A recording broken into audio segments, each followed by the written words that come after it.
If you're in the market to buy a home, here is all the information you need so you're well informed as you enter the market. During the buying process, my goal is to facilitate a smooth transaction. So one thing I always like to do is to welcome new clients to participate in a buyer's consultation.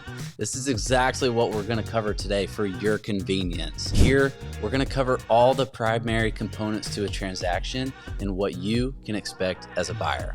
First things first, are you a customer or are you a client? Right now, you're a customer. In fact, you will remain one until you sign the exclusive right to buy, which is what formally hires me as your agent. As a customer, I only owe you 3 of the 6 fiduciary duties. Customer level service includes obedience, loyalty, and disclosure. As a client, I owe you these same 3 as well as confidentiality, accounting, and reasonable care. Again, this is done by signing the exclusive right to buy, and that's something we will do when it's time to work together.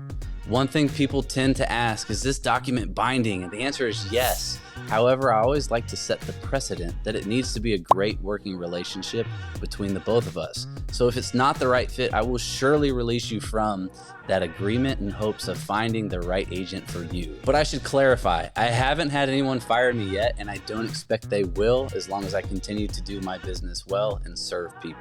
If you're financing your purchase like many buyers in our market, you will need to get pre-approved. I like to recommend using a great local lender to ensure effective communication.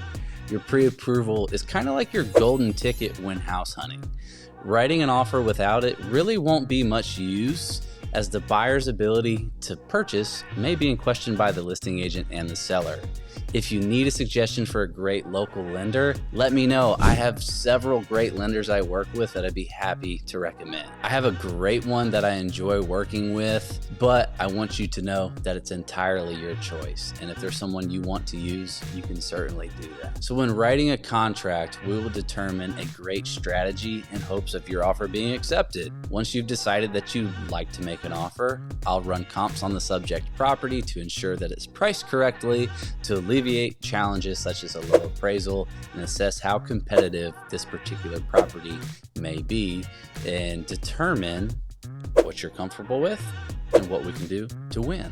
So we've been in a competitive market in the past few years, with homes moving quickly and buyers offering enticing prices and terms.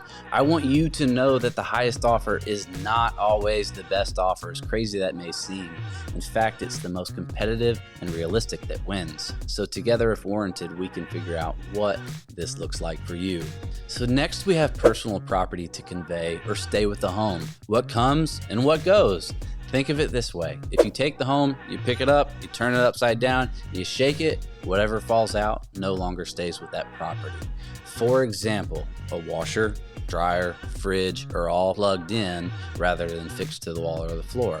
They do not remain with that home, and if desired, we certainly can write this into the contract as personal property to convey with the sale. We can determine that together and see what's important to you. Next, we've got the closing date. This is another term of the contract we can determine to make an ideal situation for you or to accommodate the seller. Normally, we see 30 to 45 day escrows for transactions that are obtaining financing. If using cash, really all we're waiting on is the title work to come back from the attorney, and then we can close. So this can be done in as little as 2 weeks or so.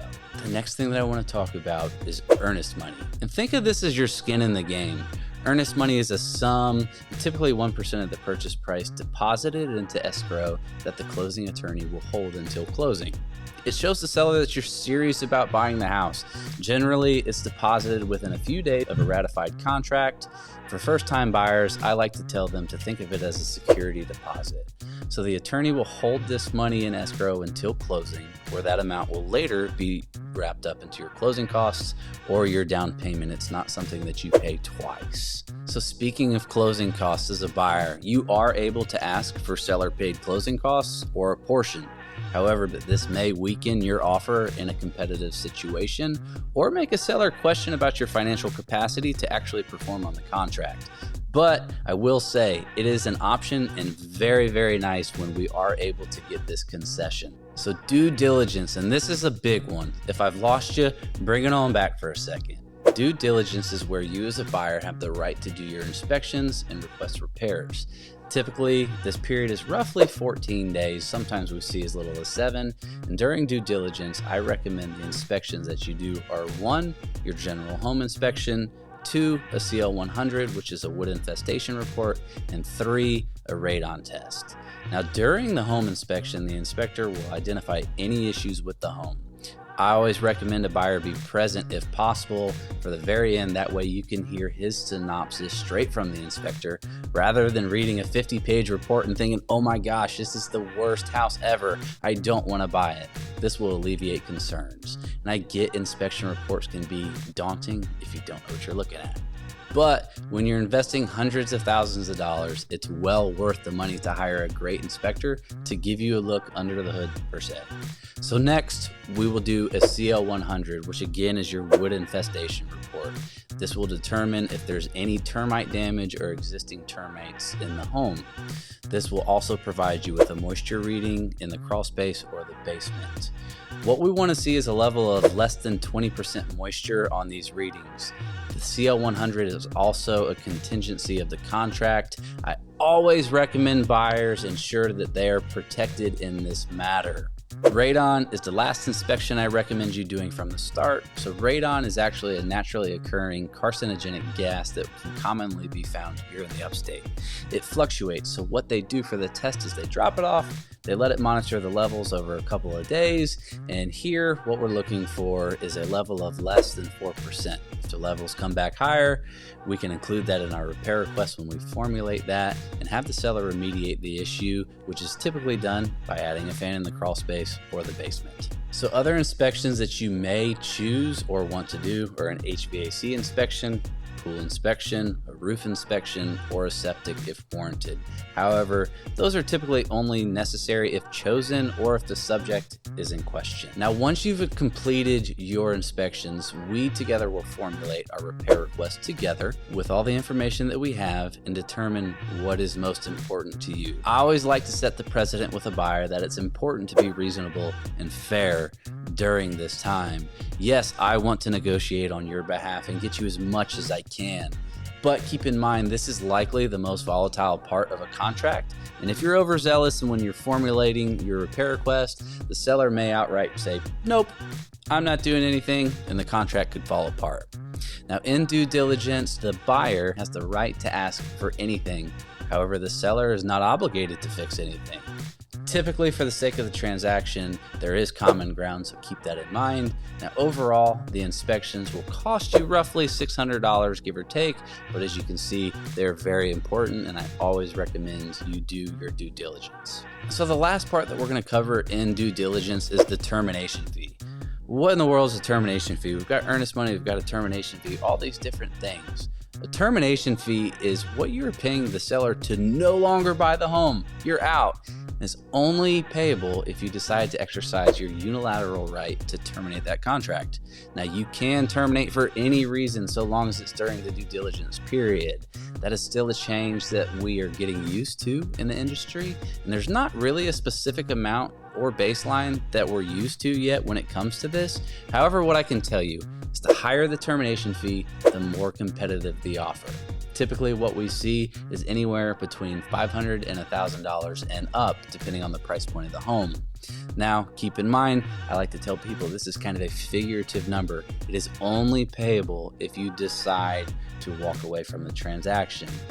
One thing I want to say is that this is different from an appraisal contingency or CL100 contingency. I had a buyer recently say, hey, if we're going to pencil in this amount and the appraisal comes back low, do I have to pay this money if the deal doesn't work out? No, that's entirely separate. The termination fee is if you cannot come to an agreement on repairs, you decide to walk away from the contract, or if something changes and you say, hey, I don't want to buy the house anymore. It's what you deliver and you're good, we go find another house. So another very important piece of a real estate transaction is the appraisal, which a majority of deals are contingent upon. So what does appraisal contingency mean? Essentially, the bank wants to know that the home they are lending the money on is actually worth the purchase price. In my opinion, it's a very good thing that protects our industry and market as a whole. Now, if the appraisal comes back at value, awesome, we're going to breeze right through this. If it comes back above the purchase price, which does happen from time to time, congrats, you have instant equity. Now, if it comes back low, you've got 3 options. We're going to renegotiate to purchase for appraised value. We're going to find a common ground where you can make up the difference between the appraised value and the purchase price at closing, or you can walk away from the transaction if we're unable to come to terms. If you do walk away, you should retain your earnest money, and termination fee is not payable as a contingency of the contract has failed.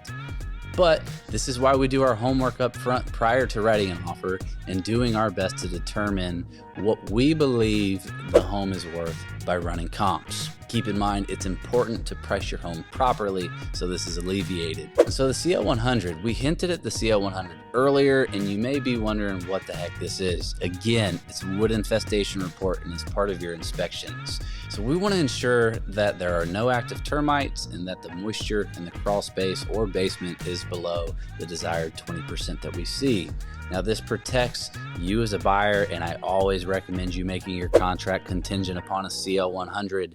If you want to hear a horror story that could have gone very, very poorly, let me know. But fortunately, making that contract contingent upon a clean CL100 was a deal saver for my buyer client, and I think it is very wise for you to do so as well.